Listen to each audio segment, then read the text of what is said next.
I don't know what I want to wear today. Maybe a pink shirt, a blue shirt. I don't know. I just can't decide what I feel like today. That's because you still haven't tried minimalism.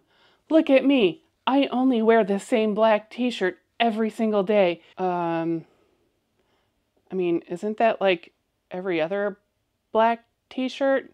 Except this one costs $99, but that's okay because I only need one or two. I mean, I guess that would be simpler. Also, you'll want to check out the only pair of pants you'll ever need because it's the only pair you'll be able to afford, and they're practically a bargain at $299. I mean, I guess I would have to get my money's worth. They're recycled fabric, sustainable, classic beige, and clearly made for nobody over the height of 5'4". But I'm 5'11", and you'll just do laundry every single day.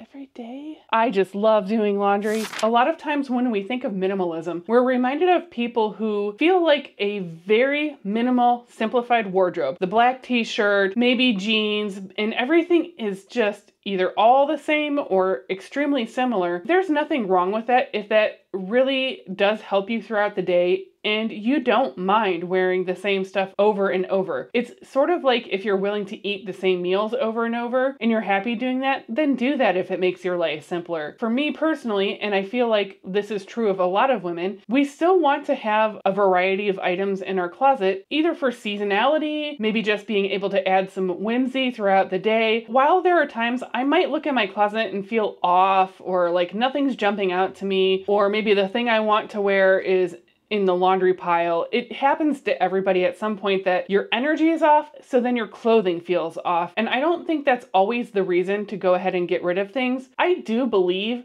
that whenever you are changing your size, whether you need to go up or down, I know it's hard to spend money on that, so sometimes I will hold back myself from buying something larger or smaller because it can add up when you make those changes. As far as having those items in your working closet, and by working closet, I mean the things that you look at every single day, every single morning, it's really important to pull out the pieces that don't work for us as they don't work for us whenever possible. Because while this can work as you're losing weight, oftentimes we're actually referring to when we put on weight. And then it's kind of a reminder to go in our closet and see clothes that don't fit us, that remind us that we weren't good enough in our minds to maintain that size or get down to that size. Or we make deals with ourselves of, if I buy this thing, well, the only one left is in a size down from mine, but this will be my motivation to... No, don't put those in your closet, because you're just going to feel guilty and shamed every time you look at them. From that perspective, I do agree with minimalism that your closet should be clothing that you are actively wearing in that season. There is a time to keep things like, say, something to wear to a wedding. I don't go to a wedding every single year. If I use the 1 year rule, then of course I would have gotten rid of something that I could wear to a wedding. I don't know how many times over, but it's still nice to have something to be able to wear, not necessarily in a pinch, but just so you don't feel like you have to go out and purchase something special just for an occasion. That would be a judgment call of if that fits into your daily wardrobe, if you have room to have that one item, or if you just want to put it in a storage closet or a vacuum sealed bag. I just don't think you need to go down to just 1 week's of clothes or 3 days worth of clothing. They don't necessarily all have to be the same. I have a lot of things that are similar.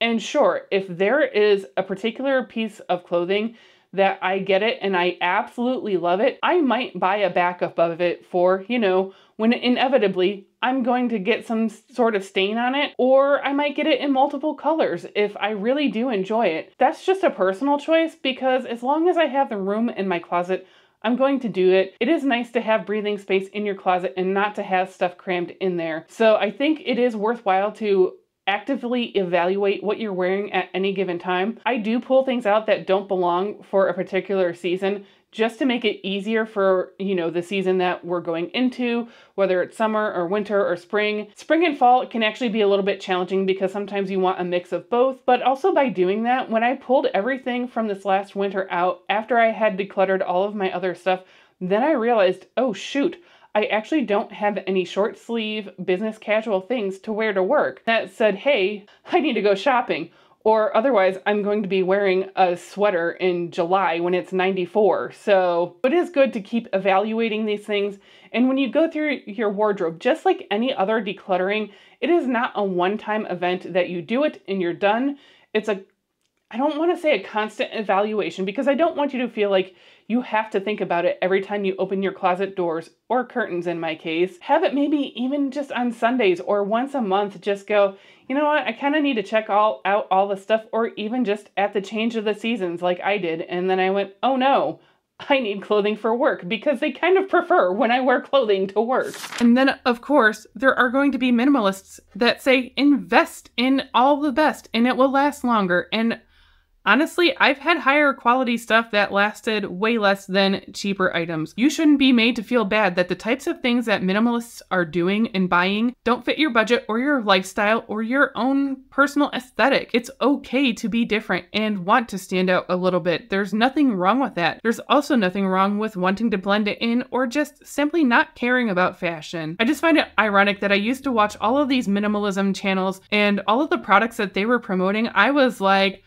I'm sorry, I don't make terrible money, but holy moly, I cannot spend that on that sort of item. Like, great, good for you if it fits your budget. And of course, it's awesome to want to do sustainable, organic, all of the things that are wonderful and fantastic for the environment and save the planet. But how about saving yourself and not worrying too much about where your stuff came from? Frankly, I couldn't afford it. And also, none of these companies make things for someone my size, because even when I'm a standard straight size, I'm a very tall person. I have to shop at certain fast fashion places because they're the only ones that carry long enough pants, that offer shirts that are in longer, taller lengths. Would it be great someday to afford someone to make a bespoke wardrobe for me? Of course. Hello, who wouldn't want that? But that's not the reality right now, and that's not the reality for most people. If it fits your budget, go ahead, you do you. But I don't think it's practical for most people. I need to go grocery shopping, but I don't know how much I can afford with some of these prices. That's because you still haven't tried minimalism. You mean like eat less? Like, how do you eat minimally? You just meal prep all the same stuff over and over. That's not really solving the problem, because you're also probably buying a lot of stuff you really don't need. Well, I mean, I guess I just bought a $3 bottle of nail polish I didn't need. Well, when you become a minimalist, suddenly your spending habits totally change. And when you become a minimalist, you can suddenly afford $16 goat cheese at your local farmer's market. When it comes to your diet, obviously, do what makes sense for you as in regards to meal planning. And if you're okay with eating the same types of things over and over, which I do feel like having my tried and trues on standby, things that I'm happy to eat on a moment's notice, if I end up working a little bit later than I meant to, or I have other things going on, but I don't necessarily stop anywhere for dinner, then I have these tried and true things that I can come home to and whip up, not have to think about it or drag out a cookbook or look up a recipe or wonder if I have all of the 47 ingredients that something new requires. If you enjoy trying new recipes, go ahead and do that. Whatever works for you. Sometimes it doesn't fix the bigger problem. Right now, our economy and inflation, particularly when it comes to groceries,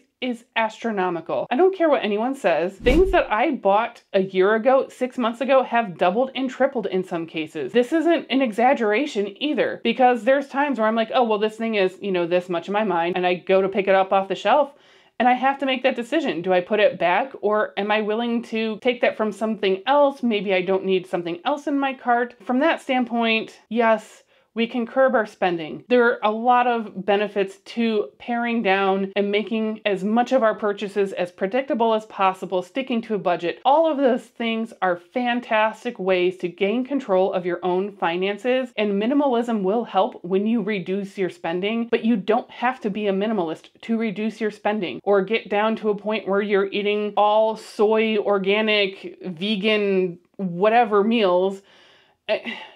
I don't know. I just feel like a lot of times it gets oversimplified that, oh, well, when you become minimalist, it's just easier because, I don't know, they don't take into account the economy and if you just lost your job or if you had to take a pay cut. These are real things going on, and minimalism doesn't solve these things, but a lot of minimalists will act as if this will solve every problem you have under the sun. And the part about that that's really frustrating is when you see they're in this beautiful, immaculate, very expensive home or high-rise apartment with a view, and you're like, well, yeah, of course you can afford these things, and that's great, good for you, applause, applause, you worked hard and you got these things, but you're kind of out of touch with everybody else. And thinking that just converting everybody to minimalism is going to solve everyone's problems. It just doesn't work that way.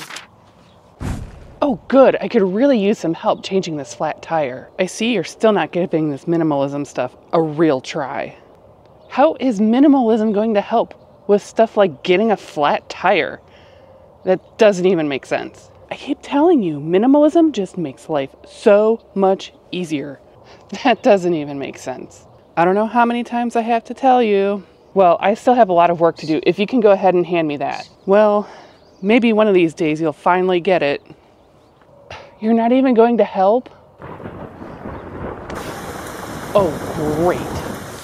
Listen, we all know when you have a bad day, the last thing you want to do is come home to a house that is messy, needs picked up, your laundry isn't done, and there's dishes overflowing in the sink. From that perspective, trying to keep and maintain a level of tidiness, reduced clutter, and reduced inventory is absolutely going to help when you have a bad day. I'm not arguing the benefits of that, but it doesn't magically solve it. It doesn't fix what happened during the day. I feel like a lot of minimalists will talk about their backstory and all of the problems and issues that led up to their breaking point that they decided they wanted to become a minimalist and they lost sight of these things that should be important. Unfortunate things happened in their life that they couldn't control. And it almost feels like by going minimalist, they're trying to control all of those uncontrollables. You never hear anything recent that's gone on bad since they've become a minimalist.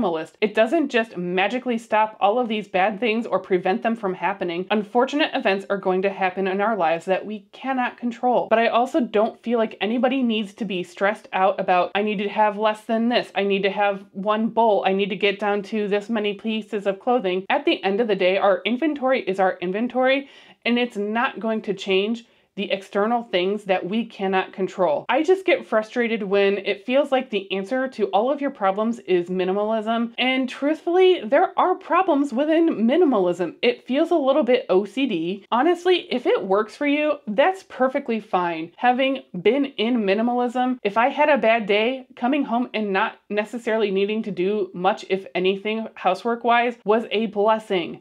However, it didn't prevent the bad days from happening. It didn't magically make it better. And frankly, it didn't matter how much stuff I had or didn't have. Well, okay, I don't even know how you want to fix this problem because clearly you're not even willing to listen.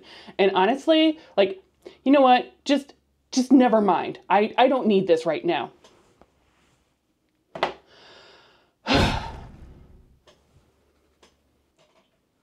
You again? What are you doing here? I don't know how else to keep telling you that minimalism just fixes everything. But I'm wearing this nature-inspired shirt. Of course I'm trying to be more minimalist. That shirt, it's awfully loud. And don't even get me started on this little leafy thing, because like, no, that's just way too much for minimalism. Too much color? It's too loud? Are you serious? No, that's just way too much for minimalism. Listen, don't you have anything better to do than to keep coming up and trying to solve my problems? I really don't think minimalism just fixes everything. I'm telling you, you just have to give it a chance. I mean, really give it a chance, not this sorry, I don't even know what this is. Well, honestly, I don't even know how to help you anymore if you're not even going to take my advice. Let's go ahead and talk about colors. Did you know you can have other colors besides black, beige, and white? You are allowed to have a personality. You're allowed to display it in your home. I do appreciate that you do want to reduce the pressure to keep up with the trends and all of the colors, everything that we think of when it comes to switching out our fashion and home decor. You can keep things for longer, but it just turns into a place where it's not original and it doesn't say anything about you. And I'm not a mom, but even I know there have been plenty of studies out there that have proven how important primary colors are. The bright colors that they need to play with. Colors are crucial for a child's development. It seems awfully selfish to me. I know, I'm not a mom. I don't get an opinion. It seems pretty selfish that you would put your sad, lifeless, like aesthetic ahead of your child's development. I don't know. I guess that's just me. Back to problems that seemingly have dissolved naturally just by, going into minimalism. It doesn't fix the root of problems in relationships necessarily. Sure, if you are spending less and finances were a huge strain to your relationship, of course it's going to help. If a lot of your arguments at home were surrounding how messy it is, how much you did or didn't do for chores, it's going to make that portion easier. But if there are bigger underlying issues, whether it's trust, I don't know, maybe you threw out something of theirs that they valued and they're not happy about it. All of these things aren't solved by minimalism. Additionally, you might have your own decluttering regrets because you had this preconceived notion from all of these minimalists telling you how much stuff you should or should not have. I feel like there is a balance in the middle. It doesn't have to be maximalist or sitting in a studio apartment on a mat and I sleep in a hammock. It doesn't have to be those things. There can be a balance in the middle where it is modest and manageable. And of course, if you are so much happier to live in a studio apartment with your sister and you guys sleep in hammocks, that's awesome. But for me personally, that just felt very stark. And that leads me into the biggest problem I had with minimalism. Hello? Hello? Well, I did it. I got rid of everything. I'm wearing black and everything. Of course, and now she doesn't show up. This feels kind of lonely. Why is it so echoey? I don't know if I like this, but it's supposed to fix everything. I guess we'll see. I don't know if you've noticed this, but even with all of the best microphones and camera gear, I've noticed it in myself and with other minimalists when a room is decluttered to the point where it is echoey. It's very uncomfortable and jarring to me personally, and it actually amplified the point that I was at in my life. I was really going just hardcore minimalism, and I got most of my stuff out of the house only to look around and go, but this isn't cozy. It doesn't feel good. It's echoey, it's jarring, it's harsh. It feels kind of lonely. And I was already in a pretty lonely period in my life. I'm not suggesting our belongings should bring you some kind of internal satisfaction necessarily, but when you take all of those comforts away, it feels very, very stark. Maybe it was just me and the period of life that I was going through, but I didn't care for it. And while I don't want to place my value on my belongings, I also don't want it to get to a point where I'm down to this super low level of inventory. Then I have the stress of making sure I don't bring too much in the house. And then I go to someone else's house and they have more stuff, and that becomes stressful to me because I'm not used to seeing that much stuff, but it's their house. I shouldn't be stressed out by their stuff. And no wonder why most of my friends didn't want to actually hang out at my house. They would rather I go to their house, which, I mean, that's fine. I much prefer when other people host, but I mean, it's not welcoming. So of course, I fell off the minimalism wagon. I got depressed. Stuff keeps entering the house. Stuff stopped leaving the house. And I was bordering on, I wouldn't even say maximalist, because it was just freaking a dumpster fire of clutter and chaos. And I'm still working through a lot of the areas in my home. I'm doing better, and I really, really appreciate when you hang out with me while I take care of these areas of my home. It does feel so much better when you have someone walking with you and helping you with these things. And I don't want to feel stressed out that I have to limit myself to a certain amount of inventory and have such a low clutter threshold that I can't enjoy some of the stuff in life that we are meant to enjoy. There's no rule that says you only have to have one makeup palette. If I want to have 20 and I have room for 20 and it's not too hard to manage, I'm going to do that.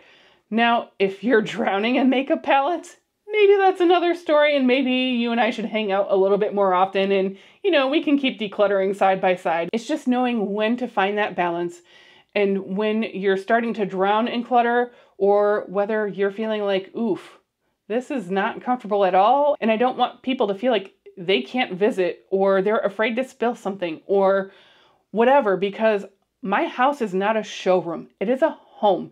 It's that, what is it, like Norwegian? I am so sorry if I'm getting the country wrong, where it's like Higa, I think is how you pronounce it. I want it to be comfortable and cozy. I don't want it to feel sterile and unwelcoming. That's just my thoughts on minimalism. There are still a lot of awesome things that we can learn and borrow from minimalism to help us in our journey. I'm not knocking it if it works for you. I'm just saying it personally hasn't worked for me. There are a lot of people who are failing at minimalism, or at least, they think they're failing at minimalism. So then you just give up and then you buy more stuff because you're a stress buyer, and it never ends. Take what you want from minimalism that helps you and helps you have a clearer lens to look at your items. Just don't feel like you have to be that way, or that you're a bad person because you want to have more items. There's no rules. This is your life. It's your home. I'm just here to hang out with you and help you achieve a modest and manageable home. And as always, thank you so much for hanging out with me. I can't wait to visit with you in the next one. Bye.